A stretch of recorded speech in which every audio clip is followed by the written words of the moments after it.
प्यारे विद्यार्थियों, नमस्कार आप सभी को। विद्यार्थियों, जो अभी हमने साइंस की मैराथन क्लास चलाई थी उसमें कुछ नेटवर्क इश्यू होने की वजह से हमने एक ही चैप्टर को अपलोड कर पाए हैं। अब हम जो दूसरा चैप्टर है उसके ऊपर चलेंगे और अपने मित्रों को भी बोल दीजिए क्या कि अपनी क्लास है वो रिकॉर्डेड हो रही है और क्लास चल रही है, तो जल्दी से हम अपने चैप्टर के ऊपर आते हैं। अभी तक हमने जो पढ़ा उसका एक बार रैपिडली रिवाइज कर लेते हैं। हमने जो पहला पार्ट पढ़ा था उसका नाम था फसल उत्पादन एवं प्रबंधन, यानी जो हमारे पास में क्रॉप्स हैं उनका मैनेजमेंट किस प्रकार से करेंगे। यहाँ पर हमने सबसे पहले पढ़ा था फसल किसे कहते हैं। तो आपको पता होगा, जब एक ही किस्म के पौधों को बड़ी मात्रा में हम बोते हैं, एक ही किस्म के पौधों को जब हम बड़ी मात्रा में बोते हैं तो उसको हम क्या कहते हैं, फसल कहते हैं। तो आपको ये ध्यान रखना बड़े क्षेत्र में जरूरी है। जैसे गेहूं की फसल होगी, चावल की फसल। फसलों के तीन प्रकार होते हैं, एक होता है खरीफ, दूसरा होता है रबी की फसल और तीसरी होती है जायद की फसल। जो गर्मियों की ऋतु में बोई जाती है उसको हम जायद कहते हैं। खरीफ किसे कहते हैं, जो वर्षा ऋतु में बोई जाती है उसको हम खरीफ कहते हैं। जबकि जो शीत ऋतु में बोई जाती है उसको रबी कहते हैं और जो गर्मी के महीनों में बोई जाती है उसको हम क्या कहते हैं, जायद कहते हैं। तो हमने यहाँ तक पुरानी जो क्लास है उस क्लास के अंदर यही पढ़ा था, खरीफ रबी और जायद। जायद गर्मियों में बोई जाती है, रबी सर्दियों में बोई जाती है, खरीफ है जो वर्षा ऋतु में बोई जाती है। जून जुलाई के अंदर खरीफ बोई जाती है और सितंबर अक्टूबर में काटी जाती है। जबकि रबी की फसल अक्टूबर मार्च के अंदर, ये अक्टूबर से लेकर मार्च के मध्य चलती है, अक्टूबर नवंबर में बोई जाएगी, मार्च अप्रैल में काटी जाएगी होली के समय। अब यहाँ पे जो उदाहरण कौन कौन से हैं, तो धान, धान का मतलब क्या होता है, चावल, चावल हमारे खरीफ की फसल है। मक्का हो जाएगा खरीफ की फसल। सोयाबीन और सरसों ये दोनों क्या है, रबी की फसल है। अब यहाँ पे जो रबी की फसलों के उदाहरण कौन कौन से हैं, तो आप बताओगे गेहूं, चना और मटर। और यहाँ से आप ध्यान रखिए, सोयाबीन और जो हमारे पास में सरसों है, वो सरसों हमारे किसका उदाहरण है, तो आपको ध्यान रखना है सरसों हमारे रबी की फसल का उदाहरण है। और आपको ये भी ध्यान रखना है कि धान की फसल केवल वर्षा ऋतु में बोई जाती है और धान का मतलब क्या होता है, चावल होता है। गेहूँ रबी की फसल है, जबकि धान की फसल कौन सी है, चावल है। अब जायद की फसलों में वे फसलें आएंगी जिनसे हम कोई फल फ्रूट प्राप्त करते हैं, जैसे ककड़ी हो गई, खरबूजा हो गया, जो तरबूज है वो सभी जायद की फसलों में आएंगे। फिर हमने पढ़ा था कृषि की पद्धतियाँ कौन कौन सी हैं। तो पहला काम ये करते हैं, मिट्टी तैयार करते हैं। मिट्टी तैयार करने के बाद में बुआई करते हैं, खाद व उर्वरक देना, सिंचाई और खरपतवार से शुरू से फिर काटना और फिर लास्ट में हम क्या करते हैं, भंडारण काम करते हैं। सबसे पहले हमने देखा था मिट्टी तैयार करने में हम क्या करते हैं, जुताई करते हैं। यानी मिट्टी को पुलटने की प्रक्रिया को हम क्या कहते हैं, जुताई कहते हैं। जुताई के साधनों के बारे में हमने पढ़ेंगे। उससे पहले हमने देखा था जुताई के लाभ क्या क्या हो सकते हैं। तो हमने ये भी देखा था कि जुताई करने से क्या होगा, सूक्ष्म जीवों की वृद्धि होगी जो हमारी फसल के लिए क्या होते हैं, अच्छे होते हैं। उसके बाद में हमने देखा था मिट्टी कैसे हो जाती है, पोली मिट्टी की वजह से जो जड़ें हैं वो आसानी से अंदर जा सकती हैं और शोषण का कार्य आराम से कर सकती हैं। फिर हमने ये देखा था कि जुताई पोषक तत्वों में मिट्टी की ऊपरी सतह को मिलाने के लिए सहायक होती है और ये वर्षा के जल को सोखने का भी कार्य करती है। जुताई में जो काम आने वाला साधन है उसमें एक हल है। हल परंपरागत साधन है, पुराने समय में प्रयोग लिया जाता है। ये किसका बना होता है, लकड़ी का बना होता है और इसके ऊपर जो वो मुख्य भाग होता है उसको हम हल सेप्ट बोलते हैं। आपने चित्र देख लिया होगा अपनी नोटबुक के अंदर। और इसे ही हल के नीचे एक तिकोनी पत्ती लगी होती है जिसको हम फाल कहते हैं। उसी फाल की मदद से मिट्टी को गाड़ने का कार्य किया जाता है। तो हल कैसा साधन है, परंपरागत साधन है। हल के बाद में हम पढ़ेंगे कि कुछ मशीनें ऐसी आएंगी जो हल को एक्सप्लेन यानी उसको हटाने का कार्य करेगी। उसके बाद में हम पढ़ेंगे इसका उपयोग जुताई, खाद मिलाने और खरपतवार को निकालने के लिए, मिट्टी तैयार करने के लिए हम हल का प्रयोग करते हैं। और ये किस प्रकार का साधन है, तो हल परंपरागत साधन है। हल के बाद में हमारे सामने आएगी कुदाली। कुदाली लकड़ी या लोहे की छड़ होती है, उस छड़ पर लोहे की जो चौड़ी प्लेट होती है जिसको हम अपनी भाषा में कस्सी कहते हैं, तो वो कुदाली का ही उदाहरण। एक हमने पढ़ा था कल्टीवेटर। कल्टीवेटर किसके पीछे लगता है, ट्रैक्टर के पीछे लगता है। तो ये आधुनिक साधन होगा। कल्टीवेटर ट्रैक्टर की सहायता से जुताई कार्य करता है जिससे समय और श्रम दोनों की बचत होती है। यानी एक तो टाइम बच रहा है, दूसरे हमारे क्या लग रही है, शरीर का जो श्रम है उसके बचाव हो रही है। जुताई का आधुनिक साधन कौन है, कल्टीवेटर आधुनिक साधन है। अगला हमने ये पढ़ा था कि बुआई में काम आने वाले कौन कौन से साधन हैं, यानी हम जो फसल बोएंगे तो कौन कौन से साधन काम में आएंगे। तो प्यारे विद्यार्थियों, आपको ध्यान रखना है कि परंपरागत साधन कौन कौन से हैं, नवीनतम कौन से हैं। तो परंपरागत औजार कौन कौन से हैं, तो यहाँ पे एक कीप के नुमा मुंह होता है, उसके अंदर हम बीज डालते हैं, उसकी मदद से काम लेते हैं। नवीनतम साधन में एक सीड्रिल होता है। सीड्रिल ये ट्रैक्टर के अंदर काम आता है, ट्रैक्टर के अंदर होता है। इसका फायदा ये है कि बीजों को समान दूरी और गहराई बनी रहती है और बुआई करने से एक तो श्रम की बचत होती है, दूसरे समय की बचत होती है। खाद व उर्वरक मिलाना किसे कहते हैं, तो मिट्टी में कुछ पोषक स्तरों को बनाए रखने के लिए हमें खाद व उर्वरक मिलाना आवश्यक होता है। अब जो खाद और उर्वरक है, यहाँ से आपके बोर्ड में भी प्रश्न आ सकता है कि खाद व उर्वरक में अंतर क्या है, यानी मेन डिफरेंस क्या है कि हमारे सामने ये खाद है। आपको ध्यान रखना है कि खाद हमें प्राकृतिक रूप से प्राप्त होती है, यानी पेड़ पौधे और जीव जंतु की जो अपशिष्ट है वहां से प्राप्त होगी। जबकि उर्वरक क्या है, कृत्रिम होता है, यानी ये रसायनों द्वारा बनाया जाता है। खाद को खेतों में बनाते हैं, जबकि उर्वरक को हम कहाँ पे बनाते हैं, फैक्ट्री में बनाते हैं। खाद का उदाहरण कौन कौन से, वर्मी कंपोस्ट, और मैंने आपको पहले वाली क्लास में बताया था वर्मी का मतलब क्या था, केंचुए। तो जो केंचुए की जो खाद होती है उसको हम वर्मी कंपोस्ट कहते हैं, तो याद हो जाएगा केंचुए की खाद को हम क्या कहते हैं, वर्मी कंपोस्ट कहते हैं। ये प्रश्न आया हुआ एनएमएस के अंदर, अगला आ सकता है। उसके बाद में उर्वरक किसे कहते हैं, तो ये रासायनिक पदार्थ होते हैं। उर्वरक के उदाहरण कौन कौन से, यूरिया, यूरिया के बाद में अमोनियम सल्फेट, फिर हो जाएगा पोटास, पोटास के बाद में सुपर फास्फेट। खाद का फायदा ये होता है कि इससे मिट्टी का पुनर्गठन होता है, जीवाणु की वृद्धि होती है, लेकिन उर्वरक डालने से जीवाणु की क्या हो जाएगी, मृत्यु हो जाएगी। खाद से मिट्टी के जल धारण क्षमता में क्या होती है, वृद्धि होती है। चलिए यहाँ तक हमने पढ़ लिया था। अगले हमने ये देखा था कि जब हम निराई गुड़ाई करेंगे तो उसका फायदा क्या होगा, तो मिट्टी है, मिट्टी भुरभुरी हो जाएगी। और सिंचाई किसे कहते हैं, तो निश्चित समय पर यानी टाइम टू टाइम फसल को पानी पिलाना क्या कहलाता है, उसको हम सिंचाई कहते हैं।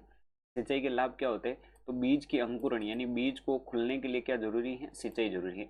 पौधे की वृद्धि और विकास के लिए भी किसकी जरूरी है, सिंचाई की जरूरी है। सिंचाई के द्वारा वाष्पोत्सर्जन की क्रिया है और वो जल की आपूर्ति अच्छी होती है।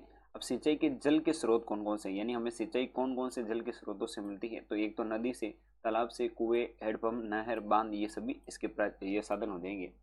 अब आगे प्रश्न आएगा कि सिंचाई के साधन कौन कौन से हैं, तो आपके सामने जो डायग्राम है इस डायग्राम को आप याद रख लीजिए, एग्जाम में सीधा प्रश्न आएगा।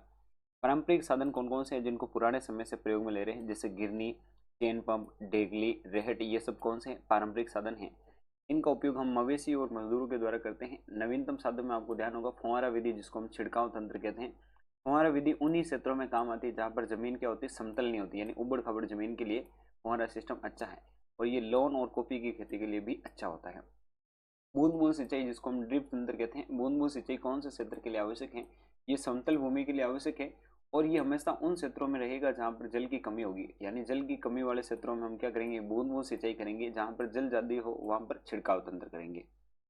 अब उसके बाद में आपके सामने जो चित्र है, ये रेहट का चित्र हो गया, ये मोटर चैन का चित्र है। यहाँ पर जो डेगली है, ये इस प्रकार की यहाँ पर टेकली लगी हुई है, यहाँ पे पत्र बांध के ये निकालते हैं, तो हमने पुरानी क्लास में देख रखा था। अगला है खरपतवार से सुरक्षा। खरपतवार किसे कहते हैं, फसल के साथ में जो अनावश्यक पौधे उग जाते हैं उनको हम खरपतवार कहते हैं। इन्हीं खरपतवार को हटाने को हम निराई गुड़ाई कहते हैं। निराई, निराई का मतलब चारे को पाड़ना, खरपतवार मतलब चारा, तो चारों को हटाने को हम क्या कहते हैं, निराई कहते हैं। खरपतवार के कारण फसल को पर्याप्त मात्रा में पोषक तत्व नहीं मिल पाते, इस वजह से क्या होता है, फसल खराब होने लगती है। खरपतवार हटाने का सबसे अच्छा समय कब होता है, जब वहां पर उसका फूल आने लगता है और बीज लगने वाले होते हैं, उस समय अच्छा होता है। लेकिन खरपतवारों को हाथों से ही नहीं हटा सकते, मशीनों के द्वारा या रसायनों के द्वारा भी हटाते हैं। कुछ ऐसी दवाई होती है जिनसे हम चारे को मिटा सकते हैं, तो उन दवाओं के नाम है 2D और 4D, इनको हम खरपतवार नाशी कहते हैं। तो रासायनिक पदार्थ जिनसे हम खरपतवार को हटाते हैं उसको हम खरपतवार नाशी कहते हैं। फिर हमने पढ़ा था कटाई। फसल को पक जाने के बाद में काटना जरूरी होता है, कच्ची फसल को हम काटना नहीं चाहिए, और वैसे काटेंगे तो अपनी कुटाई हो सकती है। कटाई किसे कहते हैं, फसल के पकने के बाद में उसको काटने को हम कटाई कहते हैं। कटाई के लिए हम किसकी सहायता लेते हैं, दराती, दराती हाथ के द्वारा काट सकते हैं। मशीनों के द्वारा जो काटते हैं उसको हम हार्वेस्टर मशीन कहते हैं, अपने इधर हार्वेस्टर ही कहते हैं। थ्रेसिंग क्या होता है, जिसको हम थ्रेसर कहते हैं, ट्रैक्टर के पीछे लगता है। काटी गई फसल को बीज और चारे को अलग करना क्या कहलाता है, थ्रेसिंग कहलाता है। एक शब्द आएगा आगे, विनोइंग। विनोइंग क्या होता है, अनाज के दानों को फटक फटक कर अलग करना क्या कहलाता है, विनोइंग कहलाता है।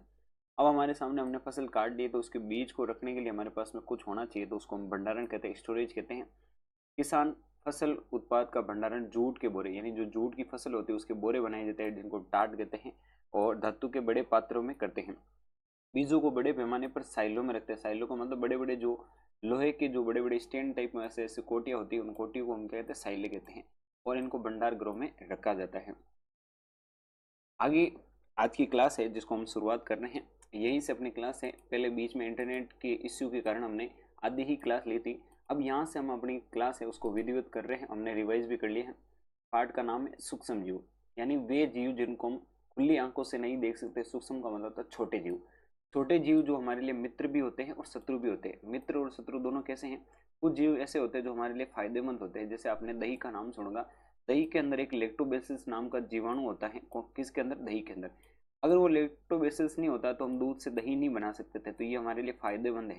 लेकिन शत्रु कैसे हैं, जैसे आपने कोरोना में सुना होगा विषाणु, वो विषाणु क्या करेंगे, किसी भी आदमी को मारने का कार्य करेंगे। जैसे मलेरिया के अंदर जो प्रोटोजोआ है वो भी आदमी को मारने का कार्य करेगा, डेंगू है वो भी।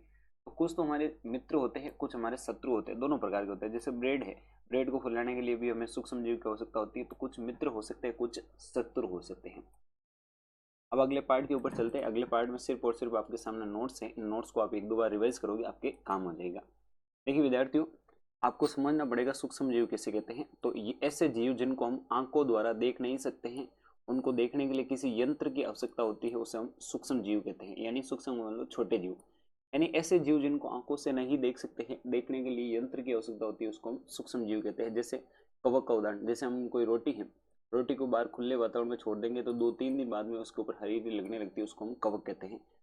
सूक्ष्म जीवों के प्रकार कितने हैं, तो आपको पता होगा सूक्ष्म जीवों के 4 प्रकार हैं। पहला प्रकार है मेरे पास में जीवाणु।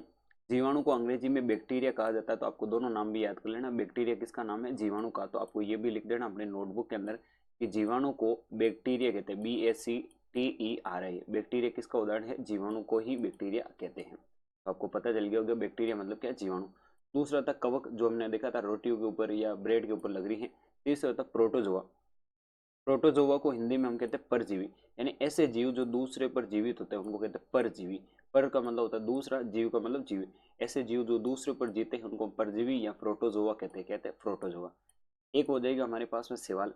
शैवाल क्या होते हैं, आपको पता होगा, जहाँ पे पानी जमा होता है जिसको हम टंकी कहते हैं, उस टंकी के अंदर देखना नीचे की ओर जो पानी के नीचे हरी हरी इस प्रकार की जो काई जम जाती है, उसी को हम कहते हैं शैवाल कहते हैं। ये शैवाल किस प्रकार के हैं, तो ये क्या कर देंगे, सूर्य की रोशनी में क्या करेंगे, अपना भोजन स्वयं बनाएंगे, इसलिए इनको हम कहेंगे स्वपोषी कहेंगे। तो शैवाल हमारे किसके उदाहरण है, स्वपोषी के, जबकि कवक क्या है, विषमपोषी के उदाहरण है। आपको दोनों चीजें समझ में आ गई। इसके बाद में एक ऐसी चीज आएगी जो न सजीव है न निर्जीव है। अब आप पूछोगे सर ऐसी कौन सी चीज है जो सजीव और निर्जीव दोनों नहीं है, तो आपको ध्यान रखना है, एक आगे आएगा जिसका नाम है वायरस। वायरस यानी विषाणु। ये विषाणु हमारे सामने क्या है, तो आप लिखेंगे विषाणु के बारे में ध्यान रखना, ये सूक्ष्म जीव है। विषाणु भी क्या है, तो आप बताओगे विषाणु एक सूक्ष्म जीव है, परंतु ये अन्य सूक्ष्म जीवों से भिन्न है।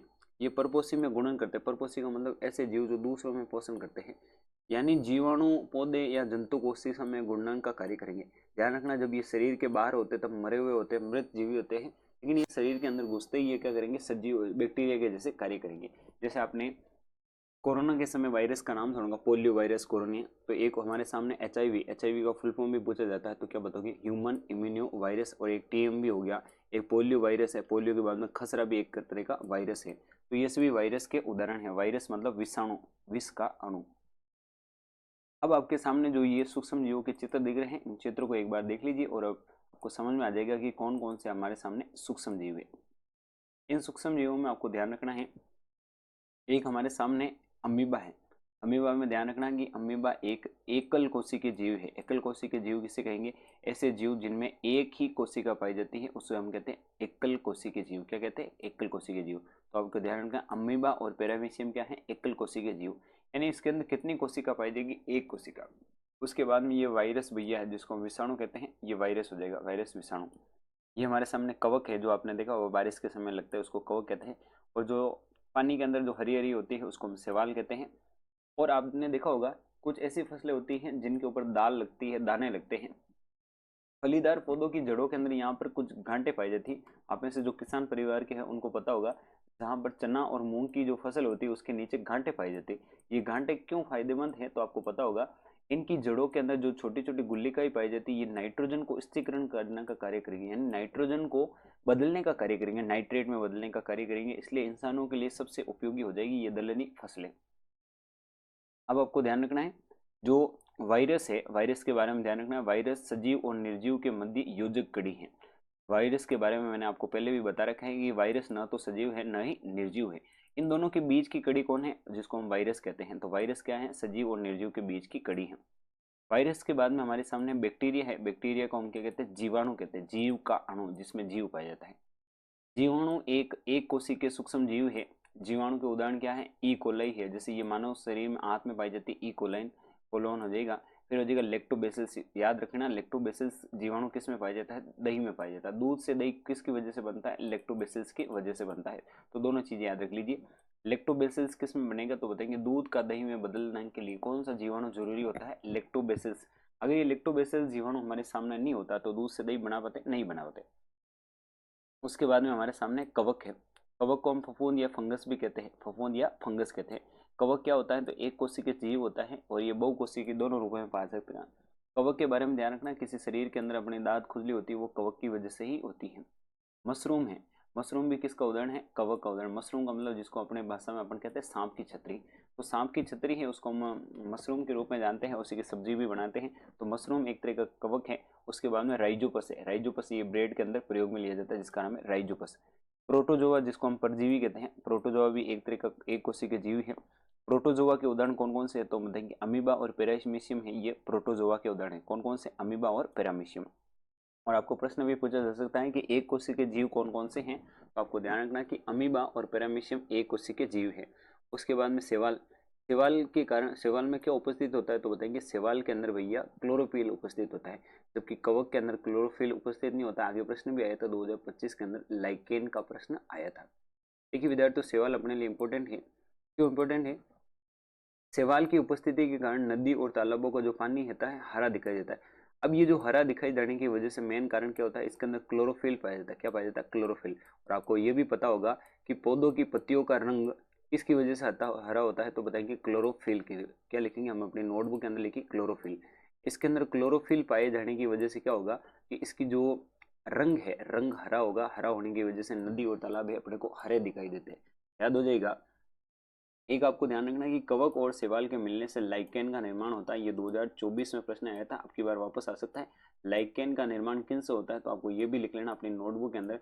लाइकेन का निर्माण दो चीजों से होता है। बोलो कितनी चीजें, दो चीजें। अब दो चीजें कौन कौन सी है, तो आप अपने नोटबुक में लिखोगे लाइकेन का निर्माण कवक और शैवाल दोनों से होता है। किससे होता है, एक तो शैवाल और दूसरा लिखेंगे कवक। तो आप लाइकेन में ध्यान रखिए, लाइकेन का निर्माण एक तो होता है कवक की वजह से, कवक और शैवाल दोनों के मिलने से, यानी तो ट्रिक है कस, कस का मतलब है कवक और शैवाल से क्या बनेगा, लाइकेन बनेगा। तो आपको ये भी ध्यान रखना है, कवक और शैवाल की वजह से क्या बनेगा, अपने लाइकेन बनेगा। आगे हमारे सामने जो टॉपिक है उसके ऊपर आते हैं। टॉपिक हमारे सामने है सूक्ष्म जीव कहाँ पाए जाते हैं, तो आपको ध्यान रखना है कि सूक्ष्म जीव सभी जगहों पर पाए जाते हैं। सूक्ष्म जीव हर जीव के अंदर पाए जाते हैं, चाहे मानव हो चाहे अन्य हो, सभी के अंदर क्या पाया जाएगा, सूक्ष्म। देखिए विद्यार्थियों, मनुष्य के अलावा भी जितने भी जो जीव है उनके अंदर भी क्या पाया जाता है, सूक्ष्म जीव।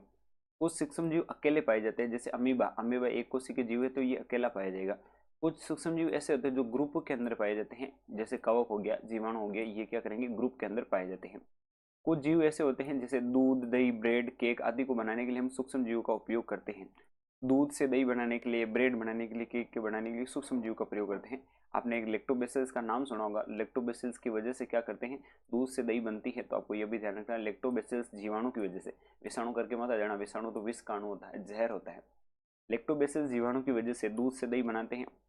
और आपने नाम सुना होगा इडली, तो हम इडली बनाते हैं तो इडली भी इसी का उदाहरण होगा। डोसा, डोसा और अन्य जो भी खाद्य पदार्थ है उनके बनाने के लिए क्या जरूरी है, तो हम बताएंगे पनीर, इडली, डोसा को बनाने के लिए जीवाणु जरूरी है।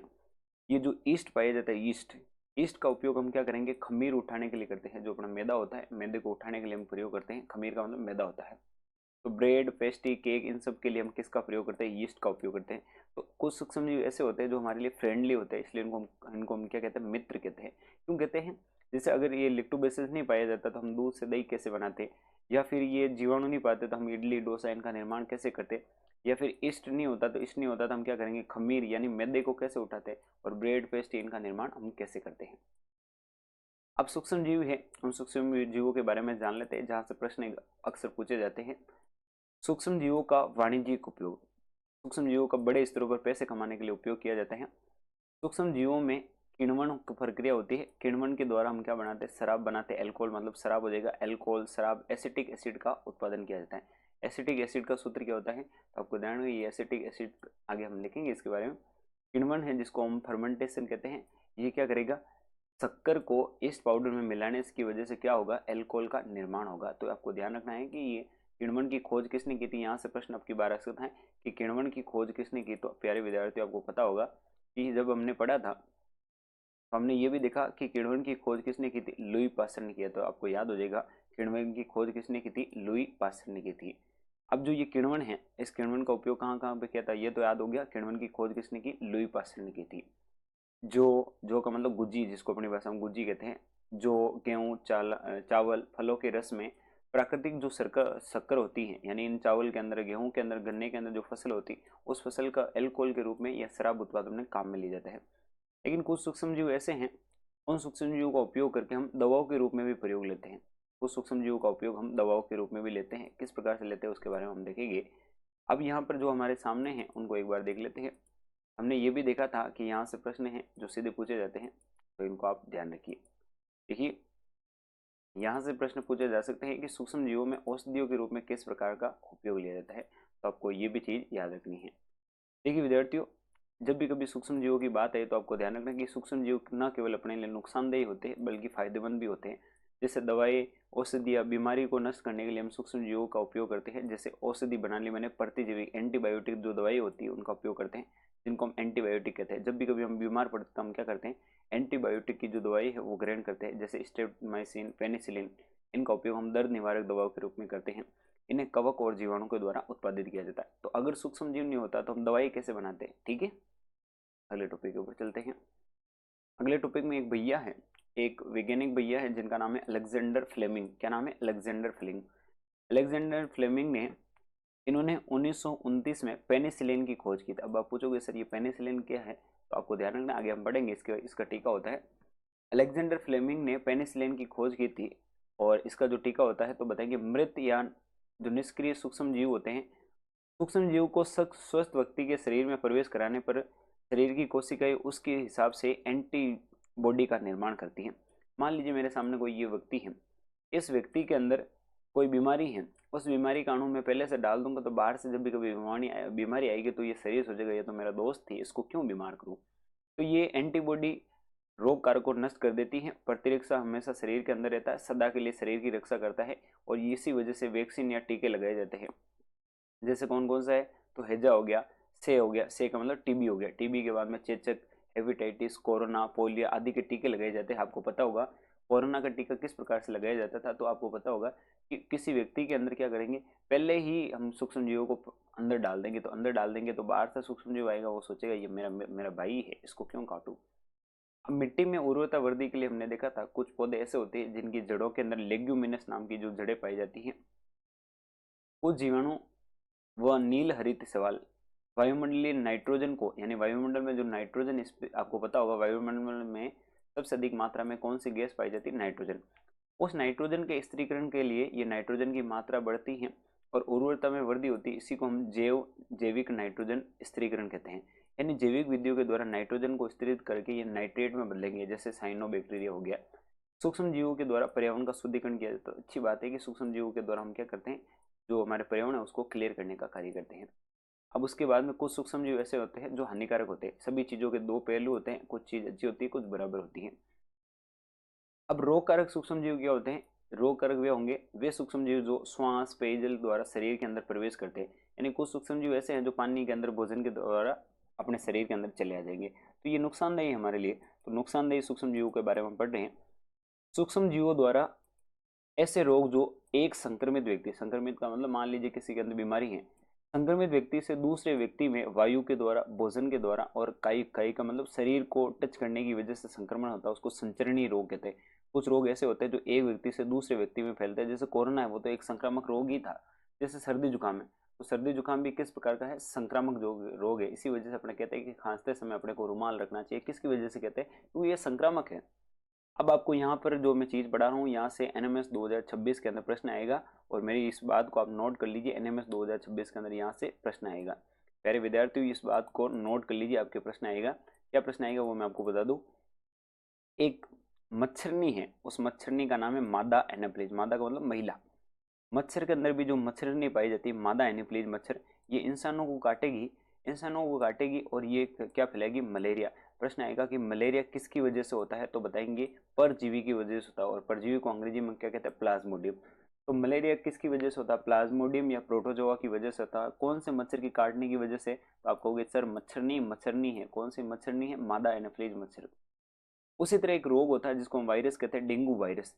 मलेरिया तो किसकी वजह से होता है, प्रोटोजोआ या परजीवी की वजह से होता है, जबकि डेंगू किसकी वजह से होता है, तो आपको ध्यान रखना dengue is a virus, dengue is a virus. Malaria तो परजीवी की वजह से होता है, याद हो जाएगा। इसको बार बार रिपीट यूं कर रहा हूँ क्योंकि एग्जाम में आएगा। मलेरिया परजीवी की वजह से होता है, जबकि डेंगू क्या है, वायरस। डेंगू को हड्डी तोड़ बुखार भी कहते हैं। क्या कहते हैं? हड्डी तोड़ बुखार कहते हैं, क्योंकि इसमें इस व्यक्ति के ऐसा लगता है कि शरीर टूट रहा है। डेंगू किसकी वजह से होता है? एंडीज मच्छर के काटने से कारण। और एंडीज मच्छर नहीं है, मच्छर नहीं है, एंडीज मच्छर के काटने के कारण क्या होता है? डेंगू होता है। एक रोग होता है जिसको हम एंथ्रेक्स रोग कहते हैं। ये मनुष्य और मवेशियों में होने वाला रोग है। ये जीवाणु के द्वारा होता है, इसको एंथ्रेक्स कहते हैं। कुछ मनुष्य में सामान्य रोग और उनके फैलने के रोकने के जो उपाय हैं, इनके बारे में हम पढ़ेंगे। अब हम आगे पढ़ेंगे फूड पॉइजनिंग। कभी कभी विद्यार्थी क्या होता है, हम कुछ खाना खा के आ जाते हैं। कभी कभी हमारे साथ में ये होता है कि हम कोई खाना खा के गए, खाना खाने के आने के बाद में वो विषैले पदार्थ में बन जाते हैं, और कभी कभी इस फूड पॉइजनिंग की वजह से आदमी की मौत तक हो जाती है। इस टॉपिक के ऊपर पढ़ेंगे। टॉपिक का नाम है फूड पॉइजनिंग। फूड पॉइजन का मतलब था, फूड का मतलब खाद और पॉइजन का मतलब जहर। तो हमारा खाना हमारे लिए लाभदायक है, लेकिन कभी कभी हमारा खाना भी हमारे लिए क्या बन जाता है? जहर बन जाता है। क्या बन जाता है? जहर बन जाता है। तो हम क्या पढ़ेंगे? भोजन में उत्पन्न सूक्ष्म जीव कभी कभी विषैले पदार्थ उत्पन्न करते हैं, और ये भोजन को जहरनुमा बना देते हैं, यानी क्या बनाते हैं कि विषाक्त बना देते हैं। इस विषाक्त भोजन को शरीर में जाने पर क्या होता है? अपने शरीर के अंदर जहर फैलने लगता है। तो इसको हम क्या कहते हैं? फूड पॉइजनिंग कहते हैं। और ये कॉमन चीज़ है। जब भी अब आप खाना खाने बैठो तो आप इस चीज़ का ध्यान रखिए कि कुछ ऐसी चीज़ों को आप न खा ले कि आपको फूड पॉइजनिंग हो जाए। अब खाद्य परिरक्षण का मतलब क्या होता है? खाद्य मतलब खाना, परिरक्षण का मतलब बचा कर रखना। कुछ कुछ ऐसे खाने होते हैं जिनको बचा कर रखना होता है, उसके लिए सूक्ष्म जीव जरूरी है, जैसे अचार है। सूक्ष्म जीव हमारे शरीर में भोजन को संदूषित करते, अच्छे करते हैं, और सूक्ष्म जीव से भोजन को बचाना आवश्यक हो जाता है। इसी को हम कहते हैं खाद्य परिरक्षण। जैसे हम अचार डालते तो अचार के अंदर तेल डालेंगे, तो उसी को खाद्य को बचाने को हम कहते हैं खाद्य परिरक्षण। अब देखिए, खाद्य परीक्षण में आपको ध्यान रखना है कि अचार के अंदर हम क्या डाल सकते हैं? तेल डाल सकते हैं, या फिर विनेगर है उसका हमने पढ़ेगा, या कभी कभी शक्कर डाल के भी हम इन चीज़ों को बचा सकते हैं। तो आपको ये नॉर्मली पता होगा, कभी तेल डाल के कभी शक्कर डाल के। अब जो दूध है, एक व्यक्ति आते हैं जिसका नाम है लुई पास्चर, और जब भी कभी आप दूध की थैली लेने जाओ तो उसके ऊपर पाश्चुरीकरण नाम जरूर पढ़ के आना, आपको पता चल जाएगा पाश्चुरीकरण क्या है। उसके ऊपर टोल्ड लिखा हुआ आता है। गर्म और ठंडा करना, खाद्य पदार्थों को उबाल कर या रेफ्रिजरेटर में रखकर सूक्ष्म जीवों की वृद्धि रोकेंगे। जब सूक्ष्म जीवों की वृद्धि रोकेंगे तो वो खराब नहीं होगी। यहाँ पर आपको ध्यान रखना है, दूध की थैलियों को 70 डिग्री सेल्सियस पर 15 से 30 सेकंड पर एकाएक गर्म करते हैं, फिर हाथों हाथ ठंडा कर देते हैं। इसी से क्या होगा? सूक्ष्म जीवों की वृद्धि रुक जाती है। और ये किसने दिया था? प्रश्न आएगा कि लुई पास्चर ने किसकी खोज की थी? पाश्चरीकरण। इसका नाम पाश्चर है तो पाश्चरीकरण की खोज की थी, याद हो जाएगा। लुई पास्चर ने किसकी खोज की? पाश्चरीकरण। पाश्चरीकरण क्या होता है? 70 डिग्री सेल्सियस पर दूध को 15 से 30 डिग्री तक गर्म करना, फिर हाथों हाथ ठंडा कर देना। अब चीनी के द्वारा कुछ चीज़ों को हम बचा के रख सकते हैं, जैसे हमने देखा था जैम हो गया, जेली हो गया, स्क्वेश हो गया। इनके द्वारा हम क्या करेंगे? उनके अंदर शक्कर डाल के बचा सकते हैं। चीनी के प्रयोग से खाने में नमी में कमी आती है, जिसकी वजह से जीवाणु की वृद्धि को हम रोक सकते हैं। अब आगे एक और है नाइट्रोजन का स्थिरीकरण। अभी हमने पहले पढ़ा था कुछ ऐसे पौधे होते हैं जिनकी जड़ों में गांठें पाई जाती हैं। नाइट्रोजन स्थिरीकरण में हम पढ़ेंगे लेग्यूमिनस नाम के जो पौधे होते हैं, यानी जो दलहनी पौधे, जिन पौधों की फलियों में दाल लगती है, या फिर जो फलीदार पौधे होते हैं उनको दलहनी कहते हैं। इन पौधों की जड़ों की ग्रंथियों में राइजोबियम जीवाणु पाया जाता है। क्या पाया जाता है? राइजोबियम जीवाणु। ये राइजोबियम जीवाणु क्या करता है? वायुमंडल के अंदर जो नाइट्रोजन है उसको स्थिरीकरण करता है। कभी कभी तड़ित विद्युत ऊर्जा द्वारा नाइट्रोजन का स्थिरीकरण उसके द्वारा भी होता है। नाइट्रोजन चक्र क्या होता है? तो आपको ध्यान रखना, हमारे वायुमंडल में सबसे अधिक मात्रा में नाइट्रोजन गैस पाई जाती है। ये प्रोटीन, पर्णहरित, न्यूक्लिक एसिड, विटामिन में पाया जाता है। नाइट्रोजन की मात्रा को नाइट्रोजन चक्र के माध्यम से स्थिर करते हैं। नाइट्रोजन चक्र के बारे में हम आगे पढ़ेंगे। ये हमारे सामने नाइट्रोजन चक्र का चित्र है। ये वायुमंडल में हमारे सामने N2 है। N2 का मतलब क्या है? Nitrogen gas. इस नाइट्रोजन गैस को हम, जो सेल है, जो जीवाणु है, जीवाणु के द्वारा उसको जैविक स्थिरीकरण कर सकते हैं, और ये क्या बन जाएगा? नाइट्रोसोमोनस बन जाएगा। इसको अमन्यीकरण भी हम कहते हैं। जैसे मृत पादप है, जंतु है, उनके अंदर भी नाइट्रोजन का स्थिरीकरण होता है। ये प्राणी जैवबार हो जाते हैं और पादप के रूप में देखिए, नाइट्रोजन का स्थिरीकरण का तरीका 3 है। पहला जैविक विधि द्वारा, दूसरा औद्योगिक स्थिरीकरण के द्वारा कर सकते हैं, जिसको हम हेबर विधि कहते हैं। विद्युत के द्वारा नाइट्रोजन का स्थिरीकरण कर सकते हैं, जिसको हम तड़ित गर्जना कहते हैं। जब बिजली चमकती है तो नाइट्रोजन का स्थिरीकरण कहते हैं।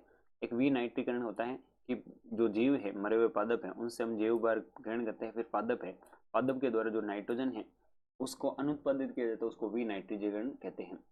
तो उम्मीद करता हूँ विद्यार्थियों, आपको क्लास पसंद आई होगी, और इस क्लास को निरंतर देखते रहिए। 2-3 बार 4 बार आप रिवाइज करोगे तो आपको ये चीज़ें याद हो जाएगी। और अगला पार्ट है जो इसी के साथ में जल्द ही आपको अपलोड होगा, तो इस लाइव क्लास को आप देखते रहिए, एंजॉय करते रहिए, मजे करती है। धन्यवाद।